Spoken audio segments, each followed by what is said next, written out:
പരസ്പര വിരുദ്ധമായിട്ടാണ് ഇവരെല്ലാവരും സംസാരിക്കുന്നത്. ആരോഗ്യമന്ത്രി ആദ്യം പറഞ്ഞതല്ല പിന്നീട് പറഞ്ഞത്, പിന്നീട് ആരോഗ്യമന്ത്രി പറഞ്ഞതല്ല മുഖ്യമന്ത്രി പറഞ്ഞത്. ഇവരുടെ ഇപ്പോൾ സംസാരിക്കുന്നതിന് ഒരു ഭീഷണിയുടെ സ്വരമുണ്ട്. ഒരു സത്യം തുറന്നു പറഞ്ഞതിന് ഇപ്പോൾ പ്ലെയിനിൽ കൊണ്ടുവന്നല്ലോ സാധനം ആ ഡിപ്പാർട്ട്മെൻറ്റിലെങ്കിലും, അപ്പോൾ അദ്ദേഹം സത്യമാണ് തുറന്നു പറഞ്ഞതെന്ന് വ്യക്തമാണല്ലോ. അദ്ദേഹം ഇടതുപക്ഷ സഹയാത്രികനാണ്. ഞാൻ കഴിഞ്ഞ ദിവസം പറഞ്ഞു, കഴിഞ്ഞ ആഴ്ച പോലെ ഇടതുപക്ഷത്തിന് അനുകൂലമായി ഫേസ്ബുക്കിൽ പോസ്റ്റ് ഇട്ട ഒരാളാണ്. ആ ഇടതുപക്ഷ സഹയാത്രികനായ ഒരാൾക്ക് പോലും മെഡിക്കൽ കോളേജിനകത്തും സർക്കാർ ആശുപത്രികളിലും നടക്കുന്ന കാര്യങ്ങൾ തുറന്നു പറയേണ്ടി വന്നു. നിവൃത്തികേട് കൊണ്ട് പറഞ്ഞാണ് എന്ന് അദ്ദേഹം പറഞ്ഞു. അദ്ദേഹത്തെ ആദ്യം വിരട്ടി, പിന്നെ സാന്ത്വനിപ്പിക്കാൻ ശ്രമിച്ചു. ഇപ്പോഴും ഒരു വിരട്ടലിൻ്റെ ഭാഷയാണ്. അത് ശരിയല്ല. ഒരു സത്യം തുറന്നു പറഞ്ഞതിന് ഒരാളെ പീഡിപ്പിക്കുകയും അയാളെ ഭയപ്പെടുത്തുകയും ചെയ്യുന്നത് ശരിയായ രീതിയല്ല. ഇത് തിരുവനന്തപുരം മെഡിക്കൽ കോളേജിൽ മാത്രമുള്ളതല്ല, കേരളത്തിലെ എല്ലാ മെഡിക്കൽ കോളേജുകളിലും എല്ലാ സർക്കാർ ആശുപത്രികളിലും ഇതിനേക്കാൾ ദയനീയമാണ്. ആലപ്പുഴയിലും കോഴിക്കോടുമൊക്കെ ഇതിനേക്കാൾ ദയനീയമായ സ്ഥിതിയാണ്. ഞാൻ പറഞ്ഞല്ലോ, കഴിഞ്ഞ വർഷം 936 കോടി രൂപയാണ് മരുന്ന് മേടിക്കാൻ ആവശ്യമുണ്ടായിരുന്നത്. കൊടുത്തത് 356 കോടി രൂപ ആദ്യം കൊടുത്തു, പിന്നെ ഒരു 150 കോടി കൊടുത്തു. അപ്പോൾ 428 കോടി രൂപ കഴിഞ്ഞ വർഷത്തെ കൊടുക്കാൻ ബാക്കിയുണ്ട്. ഈ വർഷം മരുന്ന് മേടിക്കേണ്ടതിന് 1015 കോടിയാണ് കൊടുക്കേണ്ടത്. അതിന് 356 കോടിയാണ് വെച്ചിരിക്കുന്നത്.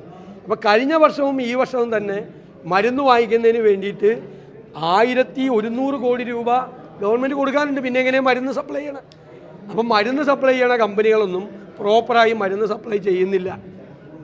സർജിക്കൽ എക്യുപ്മെൻറ്റ്സ് കൊടുക്കുന്നില്ല, ആശുപത്രി പഞ്ഞി കൊടുക്കുന്നില്ല, നൂല് കൊടുക്കുന്നില്ല. ഇപ്പോൾ രോഗികളെല്ലാം നൂലും സർജിക്കൽ എക്യുപ്മെൻറ്റ്സും ഓപ്പറേഷൻ ചെയ്ത് കഴിഞ്ഞാൽ തുന്നാൻ വേണ്ടിയിട്ടുള്ള സൂചിയും നൂലുമൊക്കെ മേടിച്ചുകൊണ്ട് ആശുപത്രിയിലേക്ക് പോകേണ്ട സ്ഥിതിയിലേക്കാണ്. അതാണ് ഞാൻ പറഞ്ഞത്, ആരോഗ്യ കേരളം വെന്റിലേറ്ററിലാണ്. പകർച്ചവ്യാധികൾ വ്യാപകമായുണ്ട്. ഇതൊന്നും തടയാനുള്ള യാതൊരു ശ്രമവും നടത്തുന്നില്ല. PR വർക്ക് മാത്രമാണ് ആരോഗ്യവകുപ്പ് ചെയ്തുകൊണ്ടിരിക്കുക. നല്ല PR ആണ്. ചോദിച്ചു കഴിഞ്ഞാൽ 15 കൊല്ലം മുമ്പുള്ള കാര്യം പറയും. 15 കൊല്ലം മുമ്പുള്ള സർക്കാർ ആശുപത്രിയിലെ പേഷ്യൻസിൻ്റെ ഇപ്പോഴത്തെ എന്നാൽ പിന്നെ 25 കൊല്ലത്തെ കൂട്ട്. 25 കൊല്ലം എന്തുകൊണ്ടാണ് സർക്കാർ ആശുപത്രിയെ കൂടുതൽ ആളുകൾ ആകർഷിക്കുന്നത്? സ്വകാര്യ ആശുപത്രിയിലെ ചെലവ് ഭീകരമാണ്, വലിയ എക്സ്പെൻസീവാണ്. അപ്പം ഒരു മിഡിൽ ക്ലാസ്സിൽപ്പെട്ട മധ്യവർഗത്തിൽപ്പെട്ട ഒരാൾക്ക് പോലും ഒരു സ്വകാര്യ ആശുപത്രിയിലേക്ക് പോകാൻ കഴിയാത്ത ഒരു സാഹചര്യമാണ്. അതുകൊണ്ടാണ് ആളുകൾ കൂടുതൽ വരുന്നത്. പാവപ്പെട്ടവരും അല്ലാത്തവരും ഇടത്തരക്കാരും എല്ലാം സർക്കാർ ആശുപത്രികളെ ആശ്രയിക്കുന്നത്.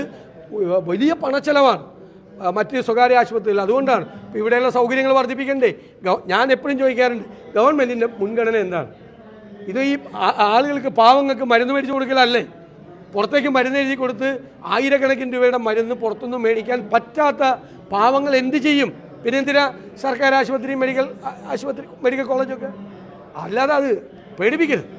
അത് സത്യം തുറന്നു പറഞ്ഞവരെ ഭയപ്പെടുത്തരുത്. ഒരു ഭീഷണിയുടെ സ്വരമുണ്ട്, മുഖ്യമന്ത്രിയുടെ സ്വരത്തിലുണ്ട്, MP ഗോവിന്ദൻ്റെ വർത്തമാനത്തിലുണ്ട്. അത് വേണ്ട, ശരിയല്ല. തുടക്കത്തിൽ ഇതിനെ പോസിറ്റീവായി കാണുന്ന പ്രതിനിധി ഉണ്ടാക്കി പിന്നീട് വിമർശന സിസ്റ്റം ഓണവേണ്ടി അല്ലല്ല, ഡോക്ടറെ വലിയ ചേർത്ത് പിടിക്കുന്നത് പോലെ കാണിച്ച് ഡോക്ടർ പറഞ്ഞ വിഷയത്തെ നിരാകരിക്കാനും ഇല്ല എന്ന് സമർത്ഥിക്കാനാണ് ശ്രമിക്കുന്നത്. കേരളത്തിന് പണ്ട് മുതലൊക്കെ നല്ല പേരൊക്കെ ഉണ്ടായിരുന്നു. ആ നല്ല പേരാണ് ഇപ്പോൾ ഇല്ലാതാക്കിക്കൊണ്ടിരിക്കുന്നത്. അതാണ് ഞാൻ പറഞ്ഞത്, ആരോഗ്യ കേരളം വഷളായിക്കൊണ്ടിരിക്കുകയാണ്. ഞങ്ങളിപ്പോൾ പറയുന്നതല്ലല്ലോ, ഈ ഡോക്ടർ ഹാരിസ് പറഞ്ഞിട്ടാണോ ഞങ്ങൾ പറയുന്നത്? ഞങ്ങൾ 2021 മുതൽ കോവിഡ് കഴിഞ്ഞതിന് ശേഷം വളരെ ഗൗരവത്തോടു കൂടി കേരളത്തിലെ ആരോഗ്യരംഗത്തെ പ്രശ്നങ്ങൾ നിരന്തരമായി സഭയിലും പുറത്തു ഉന്നയിക്കുന്നുണ്ട്. അത് യാഥാർത്ഥ്യമാണെന്നാണ് ഡോക്ടർ ഹാരിസിൻ്റെ വെളിപ്പെടുത്തലിലൂടെ പ്രതിപക്ഷം ഉന്നയിച്ച ആരോപണങ്ങൾക്ക് അടിവരയിട്ടിരിക്കുക. നിങ്ങൾ അതിനു മുമ്പ് അവിടെ ഉണ്ടായിരുന്ന ഡോക്ടർ എന്താ ചെയ്തിരുന്നതെന്ന് അന്വേഷിക്കുക. ആ ഡിപ്പാർട്ട്മെൻറ്റിൽ അദ്ദേഹം PF നിന്ന് ലോൺ എടുത്തിട്ട് സർജിക്കൽ എക്യുപ്മെൻറ്റ് വാങ്ങിച്ച ഡോക്ടർ ഈ മെഡിക്കൽ കോളേജിൽ ഉണ്ടായിരുന്നു. സ്വന്തം PF നിന്ന് ലോൺ എടുത്തിട്ട് അദ്ദേഹത്തിൻ്റെ ഡിപ്പാർട്ട്മെൻറ്റിൽ സർജിക്കൽ എക്യുപ്മെൻറ്റ് വാങ്ങിച്ച ഡോക്ടർ ഈ മെഡിക്കൽ കോളേജിലുണ്ട്. എല്ലാവരും ഉണ്ട്. അപ്പം മരുന്ന് ക്ഷാമം ഇപ്പോഴും സമ്മതിക്കില്ല മന്ത്രി. അപ്പോൾ 15 കൊല്ലം 20 കൊല്ലം മുമ്പുള്ള കാര്യങ്ങൾ പറയുകയാണ്. ആ കണക്കല്ല ഞങ്ങൾക്ക് കേൾക്കേണ്ടത്, ഇപ്പോഴത്തെ കണക്കാണ് ഞങ്ങൾ അറിയേണ്ടത്.